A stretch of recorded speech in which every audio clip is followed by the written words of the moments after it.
Burgess and Bolton's Weekly Wrap-Up. Thanks, Ben. Hello, everybody. Welcome to this week's edition of Burgess and Bolton Weekly Wrap-Up, where we look at everything to do with the London market, technology, change, innovation, culture, you name it, we'll talk about it. This week we have the news, which we'll get into in a minute, and then we're going to be talking to Kelly Gardner, who's the business analyst lead at Axis Capital. Going to get an insight into what she does, how she got into the industry, and what she thinks about working in the London market. But let's kick things off. So I have some news this week, Ben. Great. So this was sent to me by a viewer. Actually, somebody sent this to me. It was a clipping from yesterday's FT, which was about pointless emails come under fire because of the carbon footprint they emit. And it says millions of unnecessary emails sent every day saying nothing more than thanks. And this is being picked up by the UN COP26 climate change convention that I think was postponed from this year and is going to take place next year. So I just thought I'd do a bit of research. Anyway, it's about a year old, is this story. I found this in The Guardian about a year ago. And it's taken from a book by Berners-Lee, not Tim Berners-Lee, but his brother, who wrote about the carbon impact of digital, which is fair enough. However, the issue I've got is two things. Firstly, saying nothing more than thanks. Well, I think that's one of the most important emails that you send. Just saying thank you. I mean, for God's sake, if we've been cut off from everyone, not having the ability to say thank you very much for something, I think would just be do my head in. The other thing is, I'm not sure this is the big ticket climate change thing they should be going for in order to cut. No, I think that's the point, isn't it? I mean, I would say that it's clearly a filler story. There's no other news. Yeah. Or people are getting fed up with COVID and they're moving on to climate change now. I think actually, there is. I'd slightly challenge it. I think some people do, from my perspective, send pointless and quite sort of irritating emails. And now I can say it on here. I can perhaps stop people who I know doing it, which is where you keep going, thank you, thanks. You get 4 or 5. Yeah. There's a point at which everybody should be trained when they first go into business, which is, there's only so many thank yous you should send, in my view. There should be a limit, and it should be a behavioural performance measure. Yeah. Plus, it's now going to help the climate. So, yeah. Plus the amount of people get CC'd on emails. When you get an email that's clearly for you, but it's got 20 other people CC'd on it for no reason other than to cover who it's over. There is an important point, and actually Leslie's making a point here about 4G and social media. There's always a point that occurs to me, though, about just how much unnecessary stuff, not just emails, but how much and how unregulated it all is, about just, nowadays, transferring huge files and YouTube and all this, where there's a massive amount of stuff that is transferred, which must be contributing, but it never comes up, to me as a story. So I wonder if there's a bigger thing here, that this is whatever the equivalent of in this world is the tip of the iceberg. I think we're on a sticky wicket, aren't we? If we're looking to cut, drivel off the internet. Yeah. Well, we only do a half an hour show usually, so that's good. Yeah. So that's our contribution to the climate. Yeah, we've got to stop at 5:30 as well. I've got another meeting. But anyway, have you got? Sorry, Ben. Have you got some news today? I have. So Bruce Carnegie Brown, who seems to be popping up everywhere these days, having we've not seen him for a while, is talking about the Lloyd's Room, which we've talked about on here quite a bit in the future. The story really is about, Lloyd's is going to go from its 340-year history now, perhaps going back to being a coffee shop, in that they're going to reduce the capacity and the face-to-face. And actually, it's really probably very significant and the start of a It's a consultation that's been announced about the room, but it's fairly obvious. I mean, I've actually been up there and seen it's pretty empty. All the photos and everything.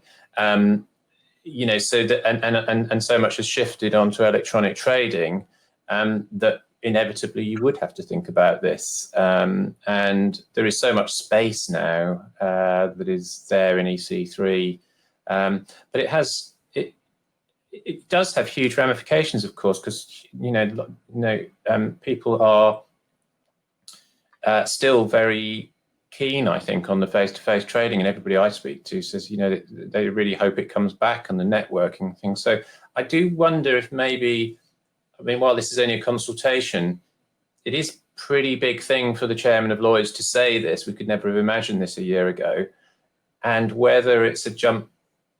They're jumping a bit too early on this. Maybe there are financial reasons. I know that when we did the Savills, their lease is the break clause comes up in 2026. So maybe that's part of the thinking, is that if Lloyd's is going to move at that point, then they have to really start saying, is it worth having the trading room? But that would be a historic change to the market. And everybody would be thinking about where it goes next if that changes. Yeah, I agree with you. I think it is.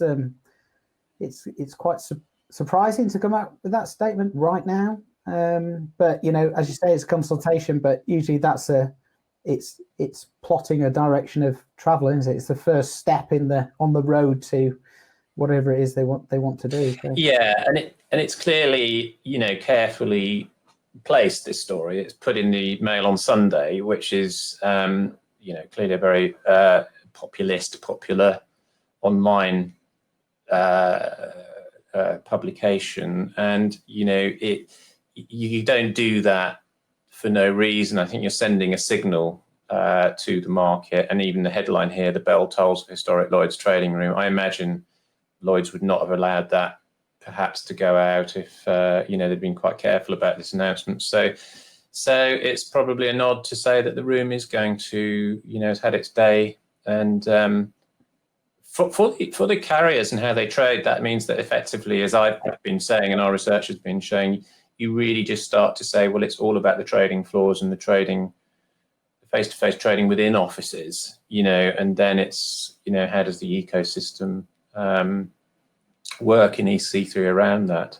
I don't think it necessarily is the death knell for the whole of that ecosystem just because Lloyd's isn't there, but it's a hell of a change, Yeah. And so if you think, so next year, you've got whatever happens with pandemic, and then we've got the Aon merger. So what happens to the big Willis building that curves around Lloyd's? Do they keep that? Do they just go back to go to the Leadenhall? There's going to be a huge shift around again, as we had perhaps about 6 or 7, 8 years ago when 20 Fen, I think, opened up, and then the Leadenhall building. It's going to be different, very different, if we're back to some kind of normality of personal face-to-face meetings next year. Yeah, definitely. Okay, good. Right, thanks for that, Ben. So let's introduce our guest. So this week we are going to be talking to Kelly Gardner, and let me just bring Kelly in. And as always, we'll play the jingle, Guest of the Week. That's nice. There we are. It's high production quality. That's what it's quite weak, really, Kelly, I think. We need to talk about it at some point. We'll put it in the meeting, the post-production meeting. Yeah. Like we have one. So welcome, Kelly, to this week's show. Delighted you could come on. Thanks ever so much for making space in what I'm sure is a hectic with everyone at the moment. It'd be really nice just to kind of just give us a bit of background about what you do at Access, and also how you got into insurance to start off with. So if I start with how I got into insurance in the first place, sure. Because it's not the standard route that lots of other people have gone through. I worked in ready meal production in a food factory straight out of school, and I worked there for a few years, and I did shift work, so I wanted to get away from doing shift work, so I was looking for an office job, and the only reason I applied to Aon is that I recognised their brand. So I applied for a job doing reinsurance claims in Leicester, and I worked there for 9 years processing reinsurance claims, and that's how I first got into insurance. Kind of started doing more project work. It was a satellite office, so we did lots of testing for kind of the main programs that Aon was doing. Loved it, loved seeing how things would change, how people design things. And then when XIS were building up their ITC team in London, I applied for a job there. I had a phone interview with John Niblett, and kind of got off the phone, and he'd said, "We'd love to have you, kind of put in your CV, and we'd love for you to apply for a business analyst job." Brilliant. Put the phone down and had to Google what business analyst was. All I'd ever thought of was being a project manager, because that's the kind of recognizable job if you don't have an IT background. So came and was a business analyst for XIS for a number of years, working on the ECF2 systems, and then moved to Starstone. I moved to Axis. So at Axis we have a fairly small BA team, and we do it mostly via demand items. So a couple of us manage all the demand items, and they go out to more specialist BAs to then do the development. Cool. Not your traditional route into insurance. No, not. So what were your first impressions, Kelly, when you came into the market? What was your compared with, say, the slick efficiency of the Tesco scenario? I would say kind of because when you kind of food production and factories in general have focus on process and efficiencies and how long everything takes, if you can do it faster, if you can do it more efficiently, if you can reduce waste, and they're always really big ticket items when you do that sort of work and when you manage that sort of work. But coming into London, I would say that it was a little astounding, if you don't come from this world, to then look at grown men dragging around suitcases with lots of paper in and like holding big files like that, and just the sheer volume of paper was incredible. And that was only in 2012, so it's a lot. It was a lot kind of to London was a really exciting place, but just kind of first impressions was very much everything was slow, everything took a long time to do. It was very much in person, and this was everybody was starting to do apps, and kind of social media was more taking off, and it just felt like insurance was very much behind the curve. And do you think how much has that moved on for you then, in terms of where you see it now? I think it has changed. It's changed an awful lot. I think kind of with more electronic placement, kind of all of those efficiency stuff that people are doing, it's changed insurance to be less of a paper-based business and more electronic business, which can only be a good thing. And that's the largest leap that I've seen since I've been here. And is it a leap, or is it just is it still very much behind in your view? It's behind. I think everybody accepts that it's behind where it could be, but I think given a market with so many participants and having to have the agreement and consensus of so many people just to get anything, it's inches by inches by inches. That's how this market evolves, and it's not kind of massive improvements, it's an evolution. And we've been talking on here about Blueprint quite a lot, Kelly. So what's your kind of Blueprint 2? Blueprint What's your 2. sense of Blueprint 2? What do you feel about that? Are you positive? Does it Yeah. make sense? Yeah, I am. I think when the original Blueprint came out, I think everybody reading it always thought it was a very good idea, but there wasn't enough detail to see how it was going to happen. And I think Blueprint 2 goes away to solve some of those questions by saying, and this is how we'll do it, what it will look like, and this is how all these people will interact. So I think having that extra level of detail is going to really help people look at how that will work, and kind of probably get a lot more buy-in than the original Blueprint did, because people can actually see how it's going to work. Yeah. That's really interesting, isn't it? Is there enough detail, I suppose, is the question. When I've been speaking to people, it has built on, I think, and changed substantially from the original document, and so it should do, given the environment we find ourselves in now. It's completely different to a year ago. But I think, although some of it still feels like an ambitious document. You know, this is our ambition, rather than having a very detailed kind of these are the steps we're going to take by this date and that date. Do you think they've gone far enough in putting the detail for you, or are there parts that are missing? No, I think having deadline dates is unrealistic when you have so many working parts. You have to kind of consider that every managing agent has a slightly different, even if we all had the same system, like policy administration and claim administration systems, which we really don't.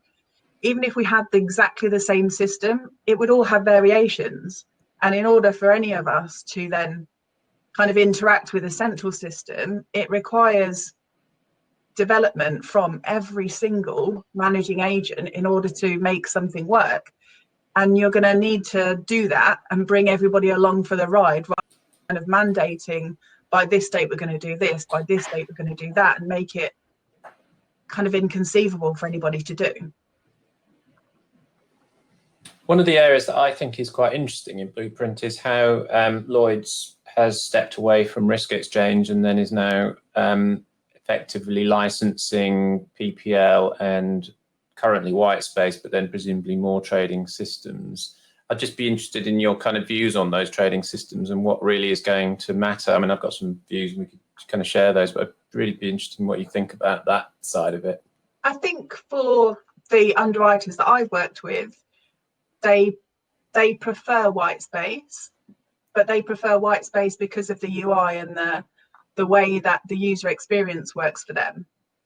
So although kind of PPL is the advised central system, and people do use that for a number of things, lots of other people prefer white space just because of the usability. It has an app, it has more, somebody explained it to me today as it's like the Apple version of PPL. Somebody's thought about how this works, how this looks, what the experience is, and they don't get that same impression from PPL. PPL is, it does the job, but it's not pretty and it's not a great experience. And white space seems to have taken that functionality and made it nicer. And I think that's what people are going to be looking for. They're not going to be looking for, it just does the job. If you're using it all the time, it needs to be, it does the job easily. It just does the job quicker. It does the job more efficiently. And unless other people and other platforms catch up to that, they will be beaten out by other people who can make it nicer or easier or faster. I think that's a point I would completely agree with, and it's pretty obvious that when you look at how technology is developing, it is all about user friendliness, and you hide away all of the wiring diagram, and you, as you say, you have the app, and it's quite a departure though for Lloyd's, isn't it, in terms of its control over the ecosystem? Because if you really are saying that in the end the world now is determined by the user experience and choice, then that knocks up against standards and so on. I suppose you can have, obviously Apple has its standards in terms of its app store and things, so you can do it, of course, but it's a very different digital world, isn't it? That I guess Lloyd's is going to have to really get people in who really understand that and know how that all works, so that they can make the right decisions at the right time for the market. Yeah, they had a blueprint call yesterday when they went through the underwriter experience, and I think that really helped kind of solidify what the process would be. And they talked a lot about platforms being accredited by Lloyd's and data standards and the core record. So I think they seem to have shifted themselves from mandating actual platforms to mandating data standards and accrediting people who can meet those data standards, which I think it's a better way forward. Yeah. But it is just it's just that idea of competition in a way, and it's, you know, and how that works. And then I was going to ask you just about, you know, you work for Axis, a very large player, and now perhaps we're not really talking about a world that is just Lloyd's or syndicates or managing agents. We're talking about very large global players.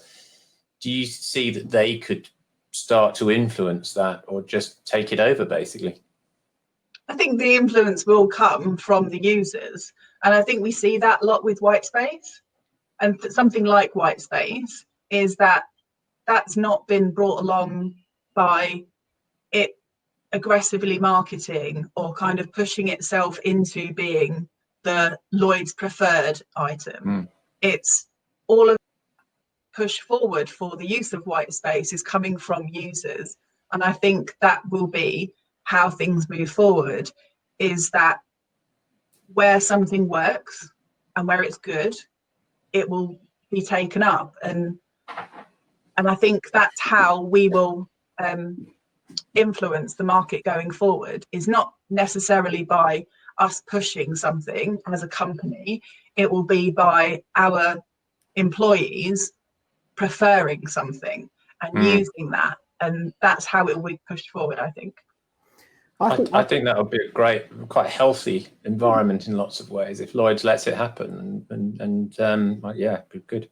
And that resonates around a lot of change, doesn't it? You know, whether you can look at the drivers for change, whether that's coming from clients or whatever part of the value chain you look at. You know, people and organizations are looking for different ways of working, and what is that experience, and then how does it deliver a more efficient or a better client experience, or whatever it is. And I think there are multiple drivers that come out of that key, you know, that key nuggets that you're talking about there around user experience, that are going to influence how the London market evolves. And coming back to our earlier point about the underwriting floor, I think that you know, how people trade and transact and interact will impact that discussion as well. It'd be very interesting to see how it goes forward.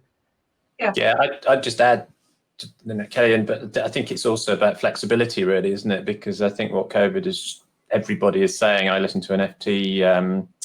It was all about law, but it, you know, had people on from Singapore about how they'd had to move, you know, 150,000 civil servants overnight onto a home working system. It's incredible what was done around the globe on that sort of thing. And the message from everybody was, actually, the technology works, and it's incredible how flexible we can be, and also that you trust people to just use it. Whereas I think institutions have naturally been quite suspicious of it for all sorts of reasons. I remember, you know, Aon used to not allow people to use Twitter until the wildfires in California started, and then Twitter was the best feed for information to update. So everybody started using it, and then Aon said, well, actually now let's use Twitter and embrace it because it's a great information source.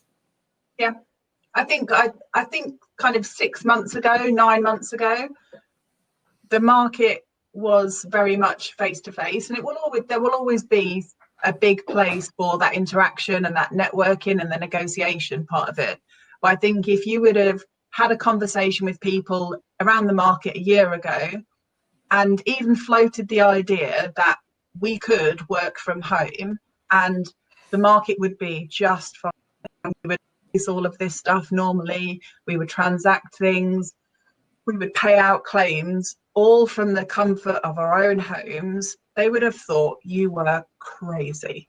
And there was such a kind of a a huge blocker in the market for innovation, and just a blocker generally to kind of the evolution of the market, of it has to be done this way. And I think just the reset that's happened in the last 6 months of us working from home has kind of opened people's eyes to what is possible. Because even in the call yesterday, the blueprint call, they said in Q3 we have transacted over 90% electronically, which is a huge leap forward from kind of last year, or even the kind of the beginning of the year. So just the opening up of everything, just it's incredibly incredible. It's an incredible learning curve though as well, isn't it? Because actually we're learning that there is a big difference between just the administration, the binding, if you like, of policies and deals, as opposed to the actual selling. And a lot of people said to me, well, it's the systems at the moment, maybe Whitespace does, are not great for sort of helping you to broker deals remotely. That still is kind of the missing feature, but obviously if you look at other markets like Forex and banking, those things have been running for years, Bloomberg and instant messaging and everything else, so I'd say that it'll be all those communications things that will start to layer on top of this to allow that more of that trading, because those seem to be very much missing at the moment in the whole ecosystem. I just think it's a different way of continuing relationships.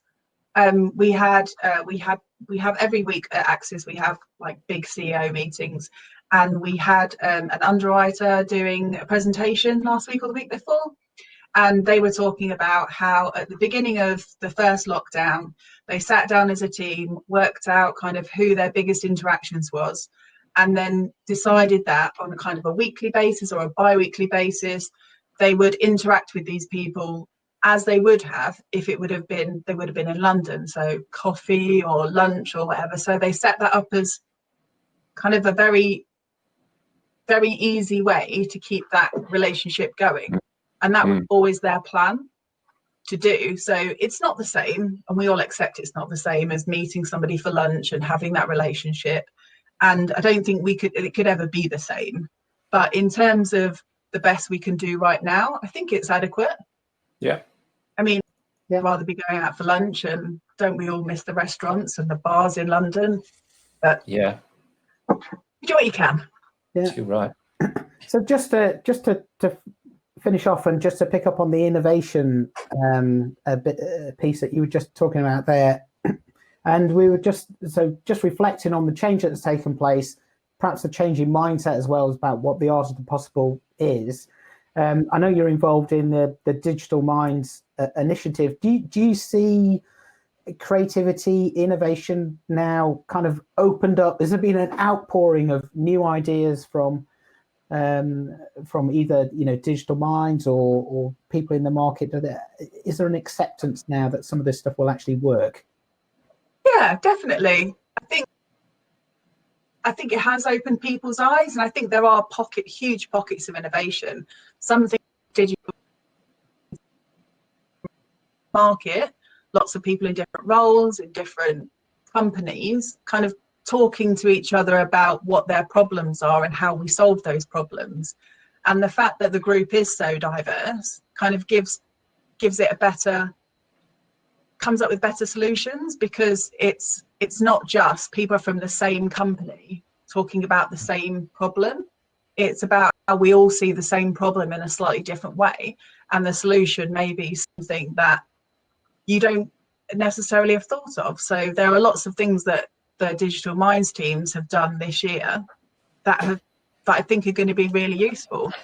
Not only some diversity and inclusion stuff and kind of the way we recruit and looking at all of that, but things like different wording repositories, and our initiative, which is London Insurance Networks, which will provide a directory of all the networks in London insurance, so that people can come and find useful networks for them. So it'll kind of help with networking, especially since we're all at home. Yeah, great. And I think you've got an event coming up. We do. We have our end of year showcase on Tuesday, so where all of the different groups present what they've done so far. So it's going to be an exciting day. Great. Brilliant. Good luck with that. I'll tune into that, that's for sure. Well, Kelly, thanks ever so much for coming on and sharing your experiences with us. I've got a kids cheer for you. Hey. You can't go wrong with a kids cheer, but thanks ever so much, and we'll see you soon. Thanks for Kelly. me. Thank you. That was great. Yeah, it's interesting. It's really interesting. Yeah, It's interesting how similar and how everybody's beginning to think about these things. I was reflecting a bit as we were talking about, the way we used to work and how that was all taken for granted. But actually, probably a lot of it was a waste of time and money, really, and effort. But now everybody's thinking about what's the best way forward. So collaboration, that's the word, I think, that's coming to mind. Great. Right, let's wrap things up. What are you doing this weekend, Ben? Not a lot. I'm going out on my bike this weekend, and that's about it. It's gone very cold, hasn't it? And so on. So it's nearly the last lockdown weekend. So I need to get some fresh air. I've been on too many calls and stuff this week. So I need to get out. No, that feels. So I'm Tin Tech. It's a week on Tuesday. So I'll be pulling everything together for that. So if you have not registered yet, do sign up. It should be a good one this year. It's going to be good. But thanks once again for Kelly for coming on. Thanks, Ben. Have a nice weekend, and we'll see you all next week. Yep. Have a great weekend, everyone. Thanks. Bye. Bye. Burgess and Bolton's weekly wrap up.